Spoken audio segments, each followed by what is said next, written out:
30-40 वर्षापूर्वीच्या वारीत एकही प्लास्टिकची पिशवी नव्हती, एकही थर्माकोलचं ताट नव्हतं, एकही सिल्वर कोटिंगची पत्रावळ नव्हती। म्हणजे प्लास्टिक हे निसर्ग चक्रात 700 ते 750 वर्ष त्याला काहीच होत नाही, ते तसंच राहतं। आणि मग याला पर्याय काय, तर याला एकमेव पर्याय जो आहे तो एकमेव पर्याय म्हणजे जे तुकोबारायांच्या काळापासून आणि माऊलींच्या काळापासून वापरलं जायचं ते म्हणजे ही पळसाच्या पानाची पत्रावळ। आतापर्यंत आम्ही 9 कोटी पत्रावळी ज्या आहेत त्या पत्रावळी वितरित केलेल्या आहेत। या वितरित केलेल्या पत्रावळी आम्ही संकलित करतो आणि त्या पत्रावळींपासून उत्कृष्ट पद्धतीचं कंपोस्ट खत बनवतो आणि हे कंपोस्ट खत वारकऱ्यांना किंवा वारी मार्गावरच्या शेतकऱ्यांना मोफत वितरित करतो।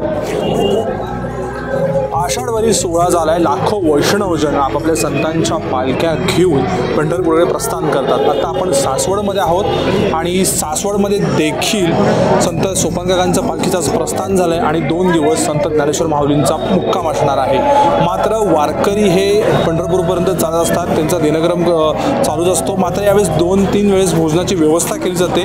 मात्र या भोजन व्यवस्थेमध्ये प्लास्टिकचा वापर मोठ्या प्रमाणात केला जातो, थर्माकोलचा वापर देखील मोठ्या प्रमाणात केला जातो आणि या सर्व याच्यावरती पर्यावरणाला कुठेतरी धोका निर्माण होतो। हे सगळं टाळण्यासाठी गेली अनेक वर्ष ही जी पत्रावळी आहे ही पानांपासून केलेली निसर्गाला पूरक अशी ही पत्रावळी जेवणासाठी प्रसादासाठी वारकऱ्यांना दिली जाते आणि लाखो वारकरी याचा आस्वाद घेतात आणि गेली कित्येक वर्ष वारकरी देखील नित्य नियमाने हा पत्रावळी घेण्यासाठी याच ठिकाणी सासवड त्यांचा ठरलेला पॉईंट आहे त्या पॉईंटवरती येतात आणि याचं सगळं श्रेय अवचड सरांना जातं। सर, ही संकल्पना कशी सुचली आणि आतापर्यंत किती वर्ष झाली? रामकृष्ण हरी, हे 14वं वर्ष आहे। मुख्य म्हणजे मी स्वतः वारकरी संप्रदायातला आहे। माझे आजोबा, माझे पंजोबा, माझे वडील या सगळ्यांनी वारी केली।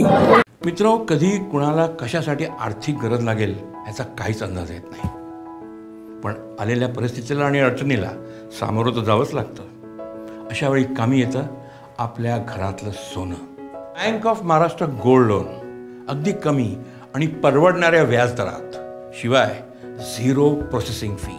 तर मित्रो, त्वरा करा आणि गोल्ड लोनसाठी bankofmaharashtra.in वर लगेच अर्ज करा। Bank of Maharashtra.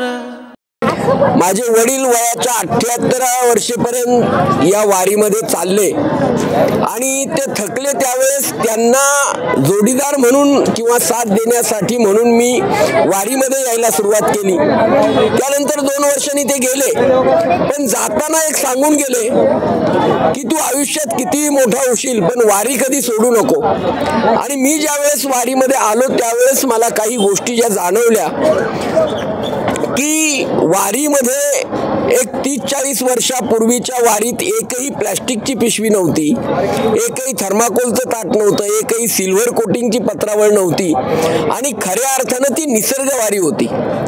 या सगळ्या गोष्टी ज्या आहेत त्या पर्यावरणाच्या दृष्टीनं अतिशय घातक आहेत। म्हणजे प्लास्टिक हे निसर्ग चक्रात 700 ते 750 वर्ष त्याला काहीच होत नाही, ते तसंच राहतं। थर्माकोल सुद्धा तसंच आहे आणि या गोष्टी जर अशाच पडून राहिल्या तर याच्यातून जमीन नापीक होते, याच्यातून शेती नापीक होते, याच्यातून मोठ्या प्रमाणात वारकऱ्यांच्या आरोग्याला धोका निर्माण होतो। प्लास्टिकमध्ये, थर्माकोलमध्ये जर अन्न खाल्लं तर कॅन्सर सारखे विकार होतात असं मेडिकल सायन्स सांगतं। आणि मग याला पर्याय काय, तर याला एकमेव पर्याय जो आहे तो एकमेव पर्याय म्हणजे जे तुकोबारायांच्या काळापासून आणि माऊलींच्या काळापासून वापरलं जायचं ते म्हणजे ही पळसाच्या पानाची पत्रावळ। आता ही पळसाची पानाची पत्रावळ बनवलेली आहे, याच्यामध्ये साधारण तुम्ही आतापर्यंत किती दिंड्यांना म्हणजे किती वारकऱ्यांचं वाटप केलेलं आहे आणि आज देखील याचं किती वाटप झालं? आतापर्यंत आम्ही 9 कोटी पत्रावळी ज्या आहेत त्या पत्रावळी वितरित केलेल्या आहेत। परत या वितरित केलेल्या पत्रावळी आम्ही संकलित करतो आणि त्या पत्रावळींपासून उत्कृष्ट पद्धतीचं कंपोस्ट खत बनवतो आणि हे कंपोस्ट खत वारकऱ्यांना किंवा वारी मार्गावरच्या शेतकऱ्यांना मोफत वितरित करतो. म्हणजे या वारी मार्गावरचा कचऱ्याचा प्रश्न जर शून्य व्हायचा असेल तर सगळ्या वारकऱ्यांनी स्वतःच्या आरोग्यासाठी आणि निसर्गाच्या आणि या पृथ्वीच्या आरोग्यासाठी ही पत्रावळ वापरली पाहिजे. बाबा, तुम्ही तर खरं एवढी पत्रावळी घेतली आहे इथे, खरंच वापरणार का? यांनी आता जे सांगितले तुम्हाला पटतंय का? अनेक दुष्परिणाम जे आहेत हे आम्ही भोगलेले आहेत. आमची वारी मार्गावर आत्तापर्यंत 750 जनावरं मेलेल्या, ज्या शेतकऱ्यांची ती जनावरं होती त्यांच्या व्यथा आम्ही जाणून घेतलेल्या आहेत.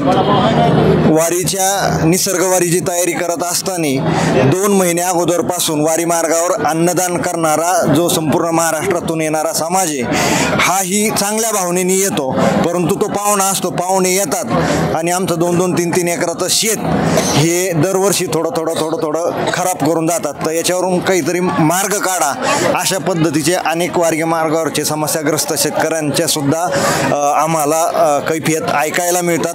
आम्ही याच्यातून समन्वय घडवून आणतो आणि लोकसहभाग आणि प्रबोधनातून हे सगळी निसर्गवारी जी आहे ही सक्सेस करण्याचा सर्वजण प्रयत्न करत आहोत. निश्चितच वारी मार्गावरती ज्या ठिकाणी वारी थांबते त्या ठिकाणी शेतकऱ्यातील म्हणजे शेतकऱ्यांना अर्थात त्यांच्या शेतामध्ये प्रचंड अशी घाण होते, दुर्गंधी होते. मात्र हे सर्व टाळण्यासाठी आणि जेणेकरून विशेष म्हणजे अन्नाची नासाडी होऊन आणि वारकऱ्यांना देखील जो काही प्रसाद आहे तो व्यवस्थित आपल्या पानामध्ये खाता यावा यासाठी अवचट सर हे गेले सातत्याने प्रयत्न करत आहेत आणि जवळपास 9 कोटींचं पत्रावळींचं आत्तापर्यंत वाटप केलेलं आहे आणि ते निसर्ग वारीचा या माध्यमातून संदेश देत आहे. कॅमेरामन ज्ञानेश्वर फडसम, प्रीतम पुरोहित, डिजिटल प्रभात, सासवड.